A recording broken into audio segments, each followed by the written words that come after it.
Thank you. Thank you. Thank you very much, Madam Chair. Good afternoon, dear participants. It's kind of tough to be the first speaker after lunch, but I will try to do my best to give you the perspective of a university because I work at university, and this issue very much concerns our university community as well.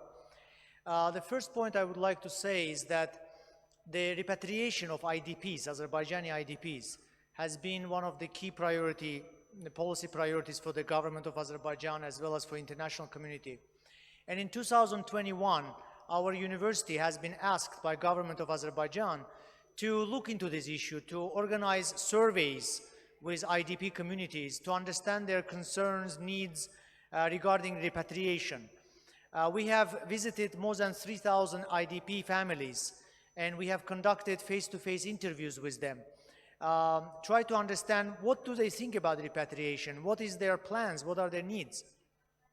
So more than 30 questions were asked, and of course the initial reaction of the IDPs is that we are very excited to have a chance to go back to their homes.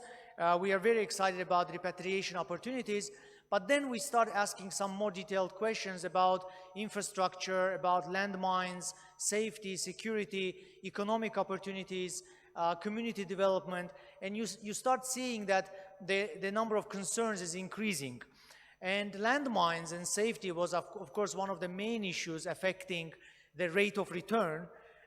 If we look at three most important factors affecting their rate of return, landmines and safety is one of them.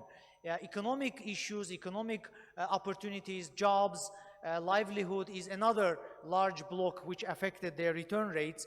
And finally, the third was the infrastructure, availability of housing, the utilities, roads, schools, etc.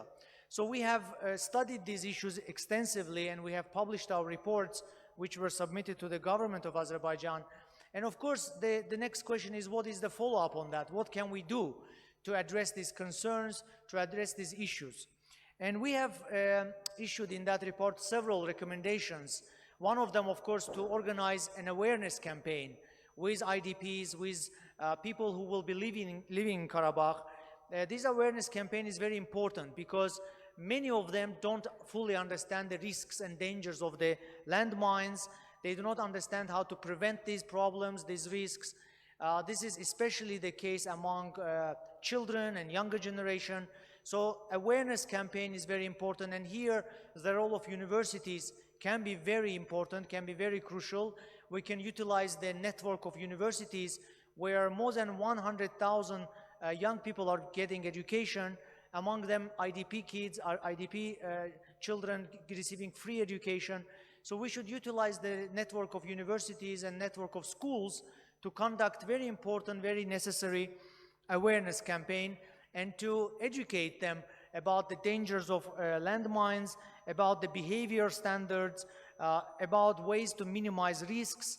And this is where our university can be very helpful, and that's what we proposed.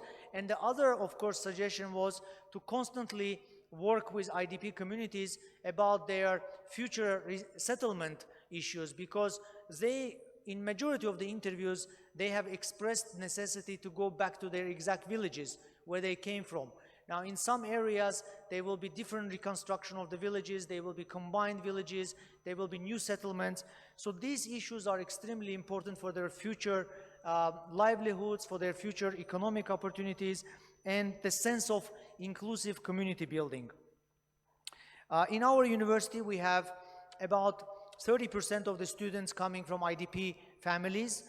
They're getting free education, but they're also often raising issues about repatriation plans and how their future lives will be in Karabakh, especially in terms of economic opportunities and community building. So we need to utilize this student body, young generation, to address these issues.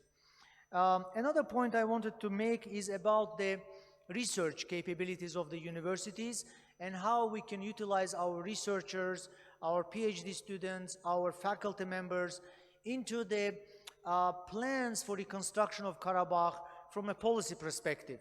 How we can study the potential of, for example, urban development or smart cities, smart villages.